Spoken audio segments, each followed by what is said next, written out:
Israel ने 15 फ़लस्तीनी add workers को शहीद कर दिया। ये वो एड वर्कर्स थे जो कि फ़लस्तीनी लोगों की मदद कर रहे थे, उनको खाना दे रहे थे, उनको कपड़े दे रहे थे और इसके अलावा उनकी ज़रूरियात का ख्याल रख रहे थे। इनके पास किसी किस्म का कोई हथियार नहीं था, कोई बॉम्ब नहीं था और अपने दिफा के लिए कोई चीज़ नहीं थी। ये वर्कर्स सफ़र पे जा रहे थे और अचानक से रास्ते में इन्हें एक एम्बुलेंस नज़र आती है। ये वहाँ अपनी गाड़ी रोकते हैं, उस एम्बुलेंस के पास जाते हैं। जैसे ही वो एम्बुलेंस के पास जाते हैं, ऊपर फायरिंग शुरू कर दी जाती है और मौका पर 15 वर्कर्स शहीद हो जाते हैं। फायरिंग करने वाले इजरायली फौजी थे, उनमें से ही एक वर्कर ये वीडियो बना रहा था, वो भी शहीद हो गया। बाद में जब उनका सामान इकट्ठा किया गया तो उनमें से एक मोबाइल में से ये वीडियो बरामद हुई। इन वर्कर्स का कसूर सिर्फ ये था कि वो लोगों की मदद कर रहे थे और अगर ये वीडियो सामने ना आती तो शायद कभी पता ना चल पाता। वीडियो के आने से पूरी दुनिया में ये बात फैल गई और सब ने इस चीज की मजम्मत। लेकिन क्या सिर्फ मजम्मत से काम चलेगा या कोई इजराइल के खिलाफ एक्शन भी लेगा? जिन्होंने एक्शन लेना है वो खुद इनके साथ मिले हुए हैं। इस वक्त जो दुनिया की सुपर पावर है वो इनके पीछे खड़ी हुई है। कुछ लोग तो कह रहे हैं कि ये इजराइल के बॉम्ब ही नहीं है, ये वो बम हैं जो कि यूएसए ने इजराइल को दिए हैं, जो कि इतनी तबाही मचा रहे हैं।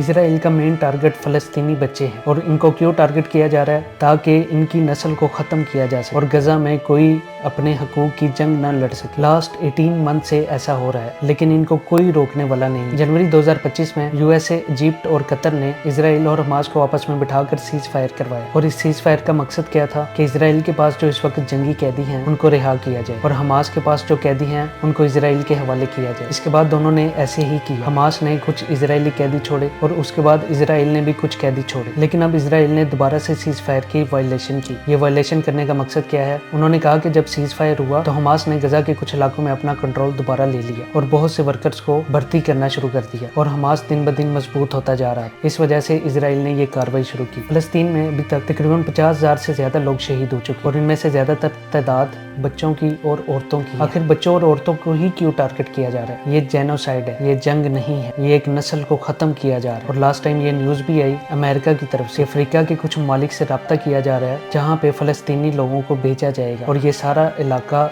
इजराइल के कंट्रोल में चला जाएगा। एक और वीडियो में देखा जा सकता है इजराइल ने फलस्तीन के ऊपर 2 दिन पहले बॉम्ब गिराए और फलस्तीनी बच्चे हवा में उड़ रहे हैं उन बॉम्ब्स की वजह से, लेकिन इजराइल को कोई पूछने वाला नहीं। यूनाइटेड नेशन मजम्मत करता है लेकिन उन पर पाबंदियां नहीं लगाता और दुनिया की जो सुपर पावर है अमेरिका, वो उनको पैसा भी देता है, हथियार भी देता है, बॉम्ब भी देता है। इजराइल ने फलस्तीन के स्कूल्स तक को निशाना बनाया, इसके अलावा हॉस्पिटल्स तक तबाह कर दिए और रेजिडेंशियल एरिया तो उन्होंने कोई रहने के काबिल छोड़ा ही नहीं और तकरीबन 2,80,000 लोग इस वक्त अपने घरों को छोड़कर बाहर रहने पर मजबूर हैं। बॉम्बिंग की वजह से ना उधर फूड पहुंच रही है, ना मेडिसिन की सप्लाई जा रही है और जो पहले एड जा रही थी वो भी तकरीबन बंद हो चुकी है। ये सब कुछ इजराइल की बॉम्बिंग की वजह से हो रहा है।